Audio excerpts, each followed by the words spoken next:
Sud Radio Conseil de famille.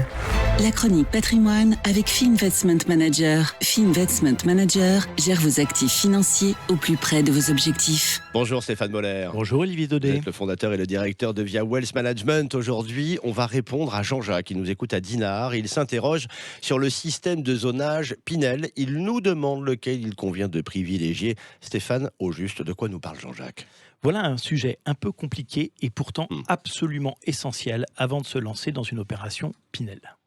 Rappelons-le, le dispositif Pinel est un dispositif qui permet de faire l'acquisition d'un bien immobilier auquel est assortie une réduction d'impôt.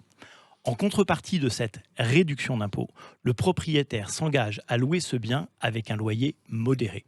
Le plafond de loyer dépend de ce fameux zonage. Si j'achète un bien en Pinel, Stéphane, mon loyer est limité en fonction de la ville dans laquelle je l'ai acheté. Exactement. Alors il faut acheter dans des villes où les loyers sont les plus hauts, c'est ce qu'on est tenté de penser ? Eh bien, pas forcément. Selon le système de zonage, de plafonnement, le loyer évolue de 10,44 € par mètre carré à 17 € du mètre carré. Pour être concret, si j'achète un appartement à Metz, je peux le louer 10 € par mètre carré par mois.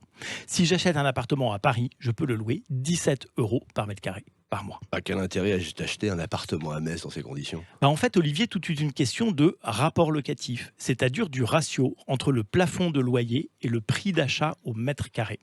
Souvenez-vous, comme nous parlions lors de nos chroniques précédentes, tout est une question d'effet de levier, de rentabilité. Quel est le rendement idéal, autrement dit ? En fait, il ne faudrait idéalement pas descendre en dessous de 3,5% de rendement locatif brut. C'est-à-dire, par exemple, ne pas acheter plus de 3 500 € par mètre carré en zone B1, donc à Metz, et surtout pas plus de 6 000 € par mètre carré en zone A bis, c'est-à-dire à Paris ou à Boulogne, par exemple. Il faut donc trouver des villes et des programmes qui s'approchent de ces critères. Probablement, des villes comme le Raincy peuvent s'avérer plus adaptées que Meudon ou Saint-Cloud pour un investissement en Pinel.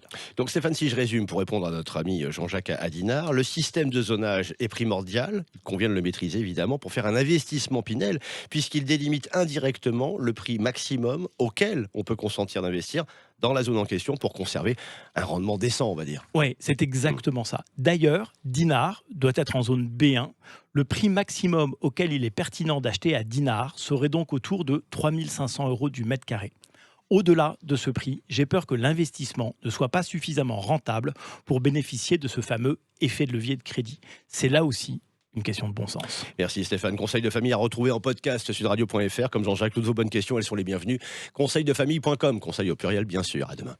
C'était Sud Radio Conseil de famille. La chronique patrimoine avec Fee Investment Manager. Fee Investment Manager gère vos actifs financiers au plus près de vos objectifs.